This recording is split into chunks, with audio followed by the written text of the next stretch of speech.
Hi, I'm Christine Benz from Morningstar.com. The new tax laws have some far-reaching implications for retirees and pre-retirees. Joining me to discuss some of them is Tim Steffen. He's Director of Advanced Planning for Baird in Milwaukee. Tim, thank you so much for being here. Thanks for having me, Christine. I'd like to focus today specifically on the implications of the new tax legislation for retirees. So let's start with kind of the headline news, which is that we have these much larger standard deduction amounts. Do you think that they will kind of do away with a lot of taxpayers itemizing their deductions? Oh, no question. There's a lot fewer people are going to be itemizing deductions. I've seen low single digits or low tens and 20s of that. People who are going to be itemizing now. Much fewer people that in the past have been itemizing. So, from a tax preparation standpoint, document retention standpoint, it should make things a lot easier for all taxpayers.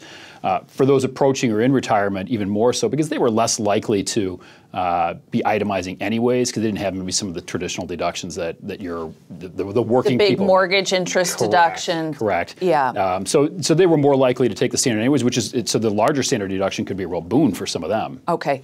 So I know that you have talked about this idea of bunching deductions, so using the standard deduction in some years and saving your itemized deductions for other years. Can you just sort of talk in general terms Sure. about how that would work? So with a larger standard deduction, you're still going to have some of those expenses you incur during the year that are considered deductible but aren't big enough to get you over the threshold. Right. So instead of just bumping up right up to it every year and never really getting the benefit of those expenses, you try to bunch them into one calendar year. And we've talked about this technique for a long time regarding medical expenses, because there's always been that Agi threshold that a lot of people can't get over. Let's talk about it. It's an adjusted gross income threshold. We're actually seeing some changes there with this new tax law that reach back to 2017. Correct.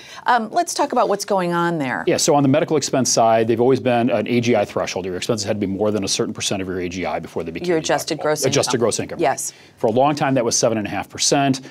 Under the Health Care Act, that changed to 10, although there was some grandfathering that was built in. In 2017, that was supposed to be 10% for everyone.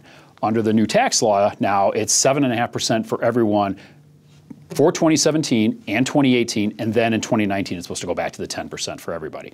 So you've got this couple-year window where it'll frankly be easier to claim medical expenses than what it's been in recent history. So this idea of bunching, trying to bunch as many medical expenses in 1 year as you can to get yourself over that threshold. If you have elective procedures, for example. Yeah, so it's a great idea and concept. It's harder to implement because you don't always know what your expenses are going to be. And you don't always have control over when you have medical procedures. So you're looking at things more on the margin, like refilling prescriptions, eyeglasses, dental visits, that kind of thing, or elective things, as you said, trying to get those all in 1 year. Okay. Let's talk about what's going on with state and local taxes as well as property taxes. This has been really in the news, but let's talk about what is going on in terms of itemized deductions and these costs. So for 2017, you're able to take a full tax deduction for all of your state income taxes. If you're in a state that doesn't charge an income tax, you can deduct your sales tax, and then also any property taxes you were paying on your home, or even in states that charge a personal property tax. So those are all fully deductible in 2017. In 2018, they're still deductible, but the cap on all of those expenses combined is $10,000. And that applies whether you're single or married, which is one of the things that got a little people concerned. Some people concerned about is same cap for singles and marrieds, but it's $10,000. A lot of people are going to get over that pretty easily between their state income, just paying their state income taxes alone. And then you put property tax on top of that, and a lot of people are going to be finding that expenses that they would have paid or would have deducted in 2017 aren't going to be deductible anymore. Okay. So one thought is people who maybe have more than one residence in two states, or people who are considering relocating in retirement. Let's talk about how that cap on state and local and property taxes might affect decision making there. So the people who are most negatively impacted by this change are the people with multiple residences where they're paying property taxes on multiple homes, or who lived in the high tax states, the New Yorks, California, New Jerseys. I'd add Illinois to the mix. Illinois will claim to be there, Minnesota, Iowa. There's some Midwestern states that are high tax states too. Those residents are going to start running into limitations on their deductions. They may have already been having some issues with that because of the AMT, which is a separate issue, but that may have been eliminating some of their state tax alternative minimum tax. Correct. The alternative minimum tax might have been limiting their deductions in the past, but now it's a hard cap on those dollar amounts. So whether they're in AMT or not, they're going to run into problems with deducting that. So it frankly becomes more expensive to have multiple homes. It becomes more expensive to live in some of those high tax states. Right. So now you start thinking, well, what can I do to minimize that expense? You start considering relocating.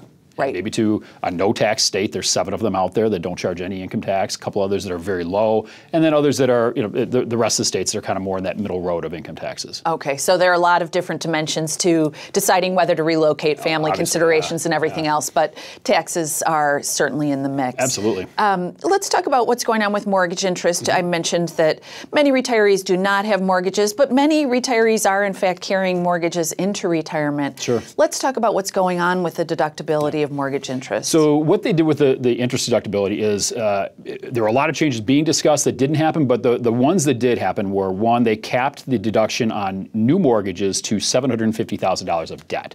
So the previous rule had been $1 million of debt. That rule, any existing mortgages were grandfathered. So if you had a mortgage of over $750,000, you can continue to deduct the interest on that up to $1 million of debt. It's the new homes where you're going to be capped.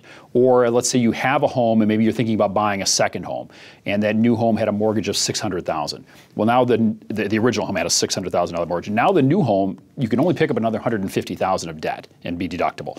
Any debt over that, you would not be able to deduct the interest on that portion of the mortgage. So for those who have already have 2 homes and their mortgages on them, they're fine. But if you're thinking about acquiring a second home or relocating or something like that to maybe a bigger home, you got to be aware of what these new deduction limits are going to be. Okay. And another dimension, of course, is this higher standard deduction, which may be larger than the amount that you're able to amass with your total itemized deductions. Right. Yeah. So there's less interest you can deduct, plus it's going to be harder to deduct it with the now larger standard deduction. Okay. Home equity loans also, the interest under the new laws will no longer be deductible. Correct. So in general, home equity loan interest is not going to be deductible. It really depends on what you use the loan for. Okay. A lot of people use them to buy a car, a vacation, something like that. Right. That interest will no longer be deductible. If you used it for to build, acquire, or substantially improve your existing home, then the interest would still be deductible. Okay. But that's not the typical use of home equity loans. How about to do sort of basic maintenance and repairs like new roof, new furnace, et cetera? So the rule is substantially improve. So there's some gray area. You can't just replace a furnace, though. I would say it's not for repainting or recarpeting, but maybe a roof might be substantial. Re-landscaping the house might be something like that. So there's some interpretation to be made there. Okay.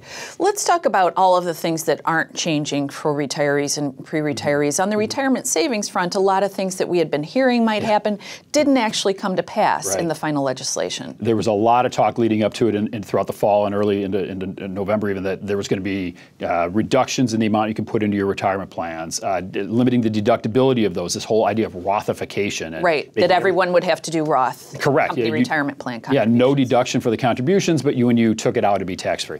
None of that ended up coming to pass. So all the rules you're used to dealing with when it comes to saving for retirement are basically the same as they were before. Okay. One, though, that I want to touch on, Tim, is this idea of being able to do a do-over on your Roth, on your conversion from a traditional IRA to a Roth. That recharacterization is going away starting in 2017. Yeah, so it used to be that 2018. It used to be that if you did a Roth conversion, you had until October 15th of the year after the year of the conversion to change your mind and recharacterize it back. That recharacterization opportunity has gone away.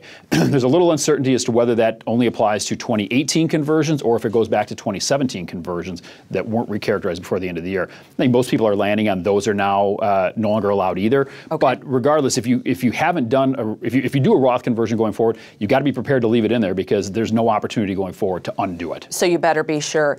How about the idea of doing multiple conversions as a way to kind of if you happen to test it out? Yeah. So you don't have to do one conversion during the year. You can do one at the beginning of the year, and then if you're comfortable, maybe do another one later on. You can spread them out through the course of the year. From a tax standpoint, it doesn't change it. It's still the same amount of income tax, but you're not making the big commitment up front. And you could also do the conversions over multiple years, right? Oh, absolutely, yeah. Okay. You can do it as many as you want over as long a time period as you want. Okay. And there's no income threshold, so anybody can do them. And finally, the thing I want to touch on is if someone happens to make the wrong type of IRA contribution, it sounds like that type of mistake would be able to be reversed. Correct. So if you put money into a Roth and it turns out you're not eligible to, one of the original proposals that said, no, you can't recharacterize that either. That was a bad call, and they fixed that. So now if you are making a contribution to a Roth and it turns out you're not, you can recharacterize that. It's the conversions you have to be more careful with. Okay, Tim. Helpful recap. Thank you so much for being here. Thanks, Christine. Thanks for watching. I'm Christine Benz from Morningstar.com.